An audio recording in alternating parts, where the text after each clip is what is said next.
માટે આપણે જોઈશે 3 મીડિયમ સાઇઝના બટેકા, 1 ગાજર, થોડું ફ્લાવર અને થોડા વટાણા. હવે બધા જ શાકને સરસ સાફ કરી અને આપણે રફલી ચોપ કરી લેવાના છે. ફ્લાવર થોડું ખાસ ધ્યાન રાખીને સમારજો, કારણ કે તેમાં ઘણી વખત જીવાત રહેલી હોય છે. અને વટાણા તમારી પાસે જે પણ અવેલેબલ હોય તે લઈ શકો છો. મેં અત્યારે પલાળેલા વટાણા લીધેલા છે. આ બધા જ શાકને ધોઈ પ્રેશર કુકરમાં 1.5 થી 2 ગ્લાસ પાણી અને થોડું મીઠું નાખી અને 2 થી 3 વિસલ આવે ત્યાં સુધી તેને કૂક કરી લેવાના છે. તો હવે આપણે ગ્રેવી બનાવીશું. તેના માટે મેં અહીંયા 2 મીડિયમ સાઇઝના ટામેટાં અને 2 મીડિયમ સાઇઝની ડુંગળી લીધી છે. બધાને આપણે રફલી ચોપ કરી લેશું. હવે ડુંગળીને આપણે ચોપરમાં લઈ લેશું અને તેને એકદમ ઝીણી સમારી લઈશું. આપણી ડુંગળી ઝીણી થઈ ગઈ છે. હવે આપણે તેવી રીતે ટામેટાં પણ કરી લઈશું.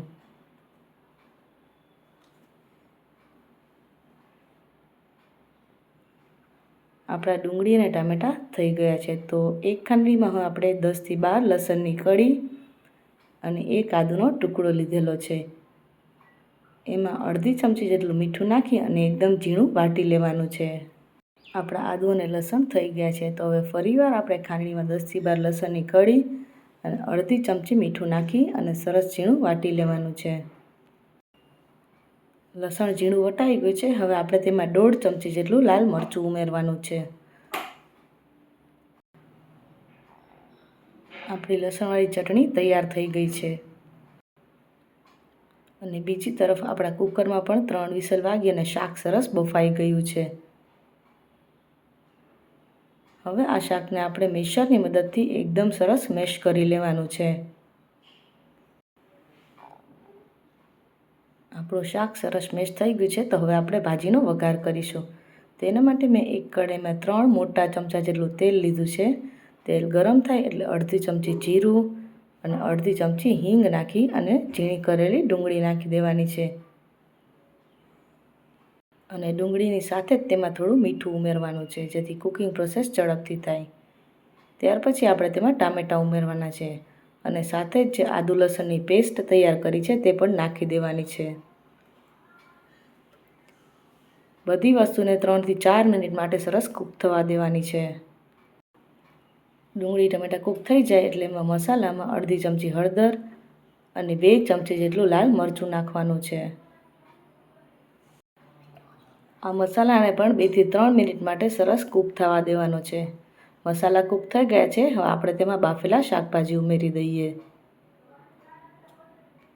હવે આ બધું આપણે સરસ રીતે મિક્સ કરી લેવાનું છે.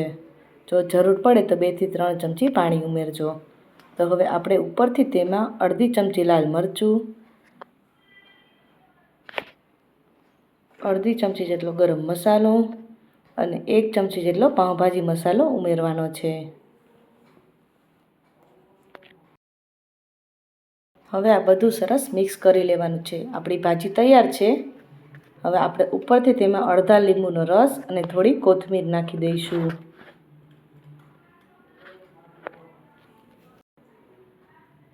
જુઓ, થઈ છે ને આપણી ભાજી એકદમ સરસ. ચાલો તો હવે આપણે પાઉં પણ શેકી લઈએ. તો પાઉં શેકવા માટે મેં પહેલેથી જ અંદર થોડું તેલ અને આપણે જે લસણવાળી ચટણી બનાવી હતી તે શેકી અને એક તરફ રોસ્ટ કરી લીધા છે. ને બીજી તરફ આપણે લોઢી ઉપર થોડું તેલ અને આપણે જે ભાજી તૈયાર કરી છે એમાંથી અડધી ચમચી જેટલી ભાજી લઈ અને પાઉંને સરસ રોસ્ટ કરી લઈશું. બંને તરફ એકદમ કોટ કરી લેવાનું છે મસાલાથી. ઉપર થોડી કોથમીર પણ નાખી દઈશું અને પાઉંને એકદમ સરસ રીતે રોસ્ટ કરી લેવાના છે. આપણા પાઉં પણ તૈયાર છે. હવે ભાજી ઉપર આપણે ફરીવાર 1 ચમચી જેટલું લાલ મરચું ઉમેરવાનું છે અને એક વાસણમાં 3 થી 4 ચમચી જેટલું તેલ ઉમેરવાનું છે. તેલ ગરમ થઈ જાય એટલે તરત જ તેને ભાજી ઉપર રેડી દેવાનું છે. તમે જોઈ શકો છો કે આપણી ભાજીનો એકદમ સરસ માર્કેટ જેવો જ કલર આવીને તૈયાર થઈ ગઈ છે. આપણે ફરીથી ઉપર તેમાં થોડી કોથમીર ઉમેરીને ગાર્નિશ કરી લઈશું. ચાલો તો હવે આપણે પાઉંભાજીને સર્વ કરી લઈએ. તો આપણે સરસ શેકેલા મસાલાવાળા પાઉં અને આપણી એકદમ બજાર જેવી ભાજી બનીને તૈયાર છે.